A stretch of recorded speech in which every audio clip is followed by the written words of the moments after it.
இன்றே டவுன்லோட் செய்து உங்கள் ஃபேவரட் ஷோக்களை என்ஜாய் பண்ணுங்க. உன் வாழ்க்கையில பல கஷ்டத்தை சந்திச்சிருக்க. இன்னும் உன் வாழ்க்கையில பெரிய பெரிய கஷ்டம்லாம் வரும். ஆனா அந்த கஷ்டம்தான் உன்னை மேலும் மேலும் ஒசத்தும். நீ எதுக்கும் கலங்காத.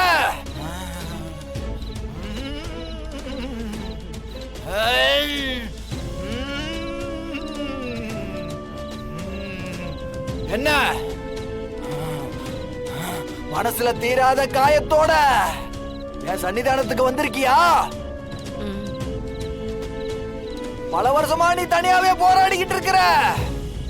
உனக்கு இன்னைக்கு துணையா ரெண்டு பெரிய உறவு கிடைச்சிருக்குது.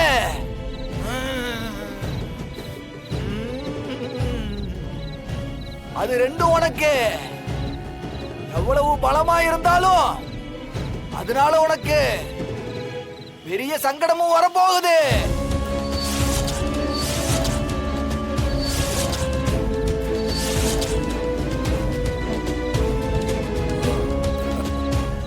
உன் பேரனுக்கு கட்டின பொண்ணால நீ பெரிய சங்கடத்தை சந்திக்க போற.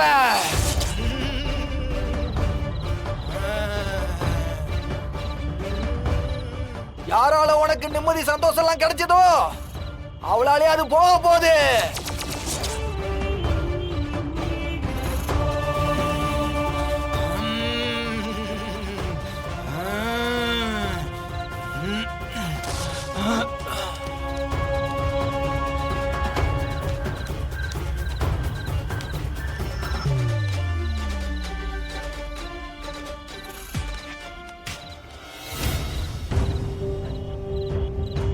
அத்தை, என்னத்த இவர் இப்படி எல்லாம் சொல்லிட்டு போறாரு?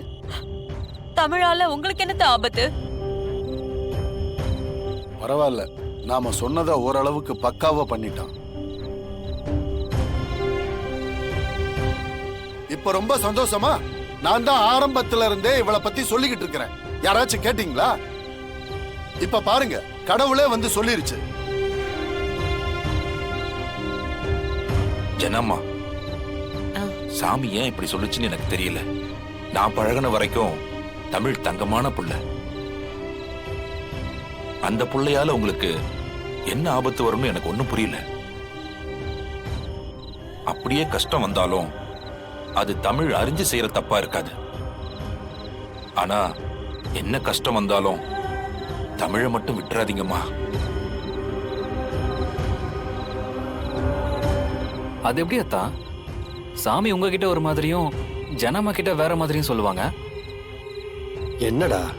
இல்ல அத்தா, உங்ககிட்ட தமிழ் கூட சேர்ந்து சந்தோஷமா வாழணும்னு சொன்னாங்க. ஆனா ஜனமா கிட்ட அவங்களால ஆபத்துன்னு சொல்லியிருக்காங்க. ஒரே குழப்பமா இருக்கே அத்தா.